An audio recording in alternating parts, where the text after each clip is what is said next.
Hey everybody, this is Christopher Small, the owner of CMS Law Firm. We do estate planning, we do probate, we do it well.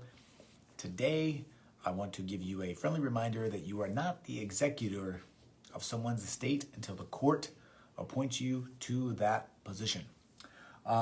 Before we get to the content, before we get to the lesson, I want to remind you, if you have any questions or need help, anything related to probate, you can go to probatemeeting.com, set up a time to talk with us over the phone for free, probatemeeting.com.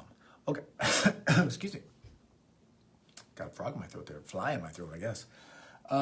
So today's video, today's topic comes from, again, the real world.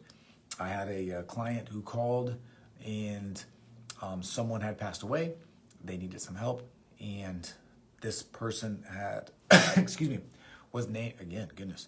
This person was named, we're staying in, by the way. We don't cut it, we don't edit, no edits, straight through. But this person had, someone had passed away. The person I was talking to was named to be the personal representative or the executor of the will, and they were trying to figure out what to do. They were already doing some things, and they were about to do some other things that I would suggest that they don't do until they are actually named the personal representative. The problem was, that wasn't a problem, the misunderstanding for this person was that they thought that just because they had been named as the personal representative in the will, that they were automatically the personal representative, that they should start acting as if they were the personal representative or the executor. And that makes perfect sense out in the real world, but in our crazy world of the law, it's not correct. Although you are named in the will, a couple of things need to happen before you actually have the authority to act under the will. First, the court needs to look at the will and basically certify that the will is valid. So they review the will, they make sure it meets all the legal requirements under the state of Washington, in this case, and if that is the case, then they will then look to see who is the named personal representative, and they will issue an order to the court clerk to create and distribute letters testamentary to that person who is the named personal representative, that they can then provide to financial institutions, to anybody else that they need to prove or to demonstrate that they have the authority to act on behalf of the estate. Without those letters, you don't have that authority.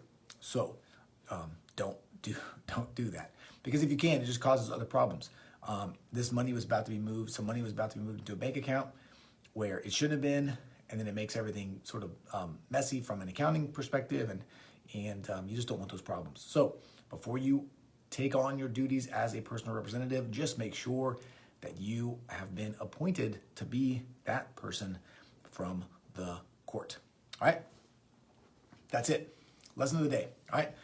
As always, if you like this video, please hit the like button. If you know someone needs to hear this, please share with them. If you have a question or comment, please ask or leave it. I will respond, I promise. And if you need any help with probate or estate planning, you can go to probatemeeting.com, set up a time to talk with us over the phone for free, probatemeeting.com. All right, that is it, everybody. As always, I am Christopher Small. I'm the owner of CMS Law Firm. We do estate planning, we do probate, we do it well. Thank you for your time. Thank you for your attention. I appreciate you, and I will talk to you again soon. See ya.